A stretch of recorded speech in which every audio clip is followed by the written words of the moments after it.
O apito que não erra contra o forte. O que a polêmica da arbitragem na Copa de 2026 ensina sobre o jogo que ninguém te avisou que estava jogando.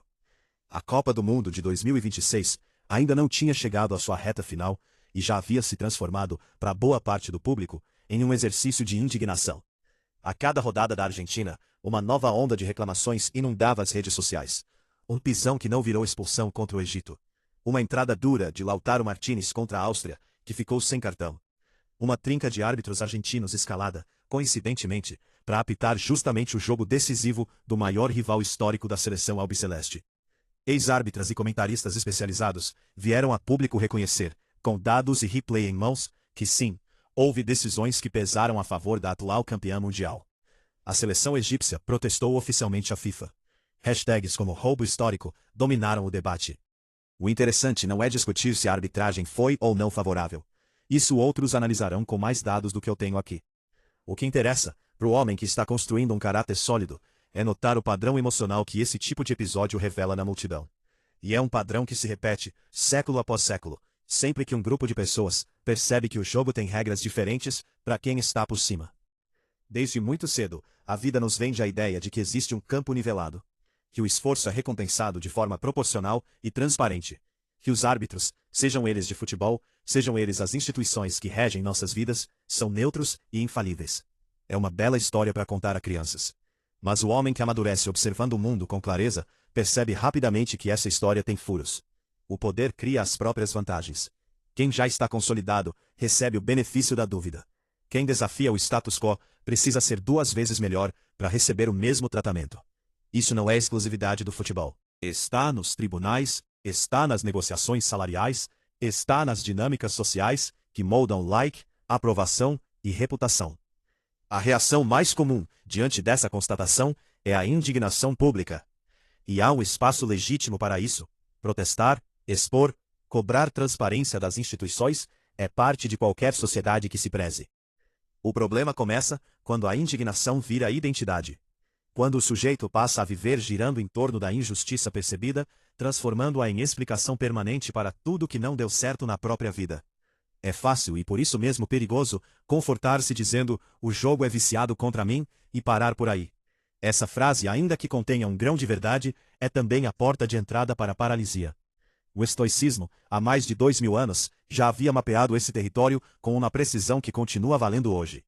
Epicteto, que nasceu escravo e conhecia bem o significado de viver sob regras impostas por outros, ensinava que a primeira tarefa de um homem sensato é separar aquilo que está sob seu controle daquilo que não está.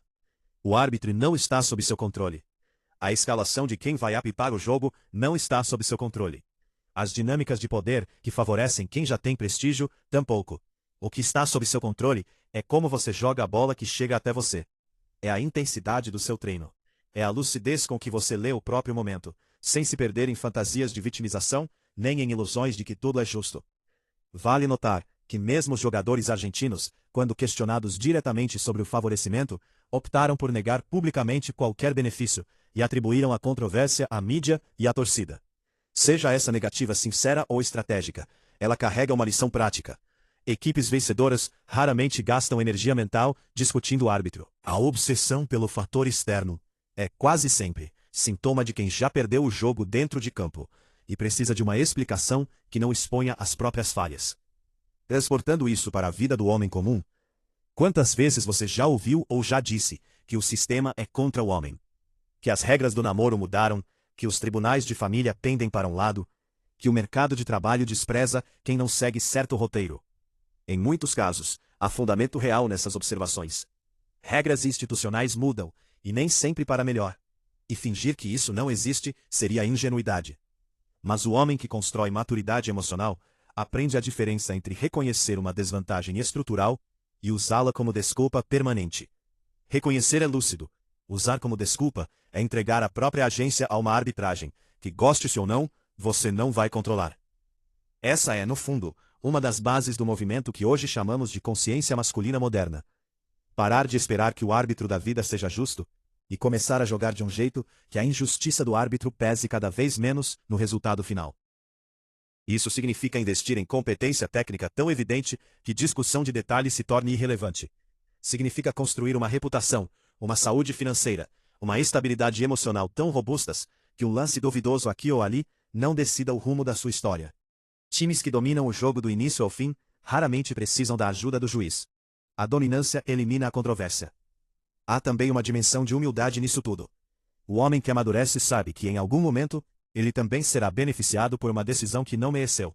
Um chefe que fechou os olhos para um erro, uma vantagem herdada que ele não construiu sozinho.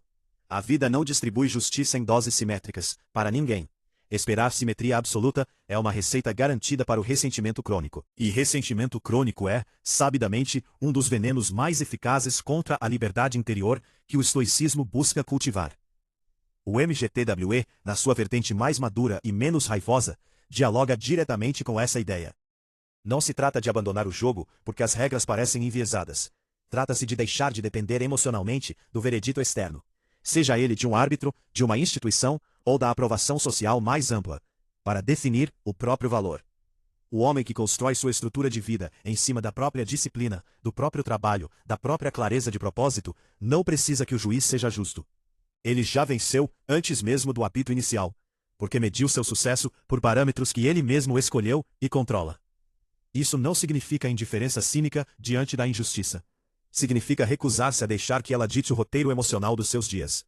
Você pode reconhecer que um lance foi mal marcado, e no minuto seguinte, seguir jogando com a mesma intensidade. Porque reclamar não muda o marcador, e o próximo lance também vai exigir sua atenção total.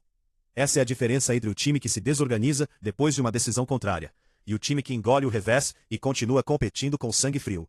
No fim das contas, a polêmica da arbitragem na Copa de 2026 vai se dissolver na memória, como se dissolveram tantas outras polêmicas de Copas anteriores. A mão de Deus de 1986. O gol impedido de Tevez em 2010. As discussões da final de 2022. Ficam os títulos, ficam os nomes gravados, ficam as histórias contadas por quem venceu. Raramente a história lembra, com o mesmo peso, de quem passou a vida reclamando do juiz. Essa é a escolha diária que cada homem enfrenta, dentro e fora de campo. Gastar energia discutindo o que não pode mudar, ou usar essa mesma energia para ficar tão bom que a discussão deixe de fazer sentido.